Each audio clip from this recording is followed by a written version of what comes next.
We have an example problem here.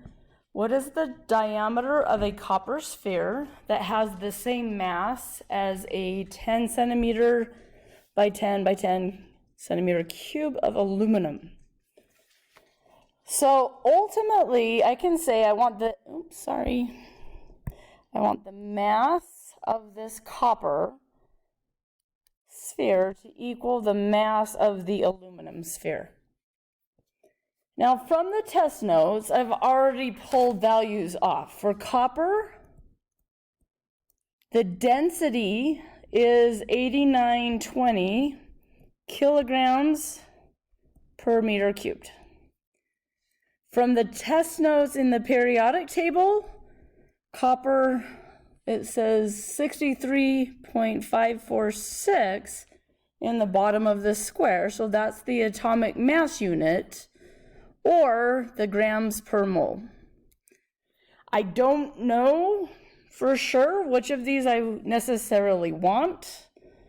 I just pulled them off so I was ready.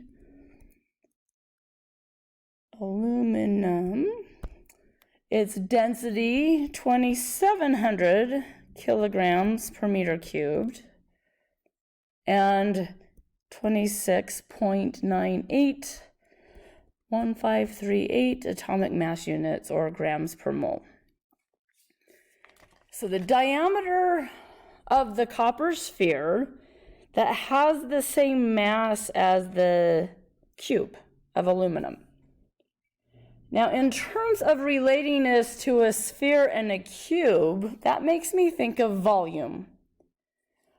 I know the density of a material is the mass per volume.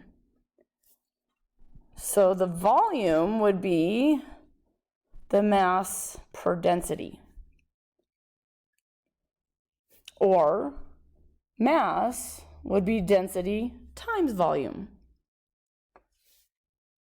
All right, so the problem has already told me that I want these two objects to have the same mass.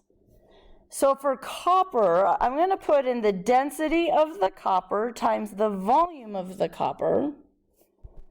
And then for the aluminum, the density of the aluminum times the volume of the aluminum. So the copper is a sphere. The volume of a sphere is 4/3 pi r cubed. Sorry for the chaos. Continuing our problem. So the copper is a sphere, so I'm putting in the equation that represents the volume of a sphere. As a reminder, the last page of the test notes has volumes of different shapes. The aluminum is a cube. That one's not on the test notes, I don't believe. But a cube, we just take the length of each side multiplied together. So that length cubed. So we're trying to find the diameter, which means ultimately we need to find this radius. So let's bring everything else to the other side first. Let's see, I'll have the 3 that I bring up. Density of aluminum, the length of the cube sides. And then I'll have the 4, the pi, the density of the copper. All of this will equal r cubed. To take the cubed root, that's the same as taking this to the 1/3 power. And then, of course, we just need to double it to get the diameter. So let's go ahead and find the radius first.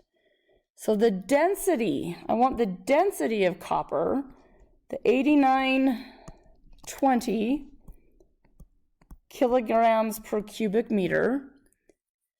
I'm multiplying it by the length of these sides, which I want these to be in meters, so that these meters, once I cube it, cancel with the meters cubed in the density. And then I have 4 pi density. Oh, I put the wrong density in there. I'm sorry.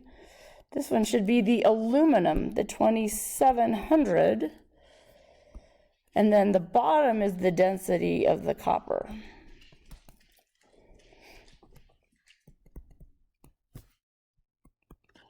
So let's plug this all in.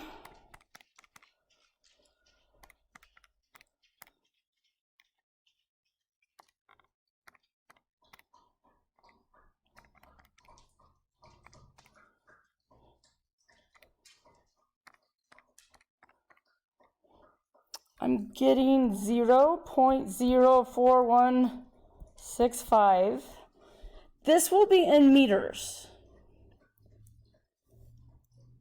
The units of the densities will cancel, leaving us with this meters cubed. And then we take the cubed root. So the diameter, typically we use a capital D if we're representing diameter. So twice the radius, getting 0.0833. I have at best 2 sig figs.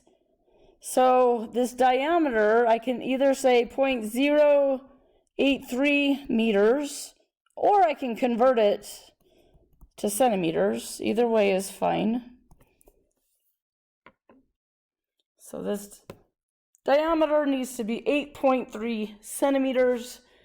So this copper sphere is not going to be quite as large as those 10 centimeter sides of the aluminum, which it's more dense, so to have the same mass, it's not going to be as large.